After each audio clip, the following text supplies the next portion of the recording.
ആരടി ഇത്? ഓ എന്റെ ഓഫീസിലെ സാറാ. ഓഫീസിലെ സാറോ? ആ. നീ ഓഫീസിൽ പോയിട്ട് ഇപ്പൊ എത്ര വർഷമായി? 2 വർഷം. എന്തേ? അല്ല, ഈ 16 വർഷമായിട്ട് കല്യാണം കഴിഞ്ഞിട്ടും ഇത്രയും തേനും പാലും ഒലിപ്പിച്ച് നീ എന്നോട് സംസാരിച്ചിട്ടില്ല, അതുകൊണ്ട് ചോദിച്ചതാ.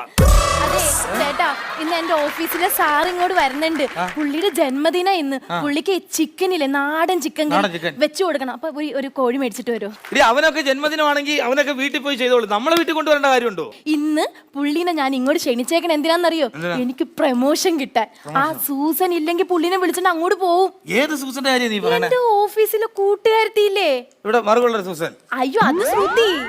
വയറിൽ പാടുള്ളത് അത് വിൻസി. അപ്പൊ ഈ ചെവിയുടെ കീഴിലൊരു കുരിപ്പുള്ളൊരു വേണുണ്ടല്ലോ, മഞ്ജു. സൂസൻ ഇത് എവിടാ മറുകെന്നറിയില്ലല്ലോ. ഇപ്പൊ അതാണ് ഇവിടത്തെ വിഷയം. അല്ല, എനിക്ക് സൂസൻ എവിടെ മറകില്ലെന്ന് അറിയില്ല, ഇവന് അവിടെ ഉറങ്ങാൻ പറ്റത്തില്ല, അതല്ലേ? ഇത് മനുഷ്യ എന്നെ കൊണ്ടൊന്നും പറയിപ്പിക്കരുത്. നിങ്ങൾ പോയി ഒരു നാടൻ കോഴി മേടിച്ചിട്ട് വാ. എടി ഈ സമയത്തിന് നാടൻ കോഴി, എടി ഒരു കാര്യം ചെയ്യ്,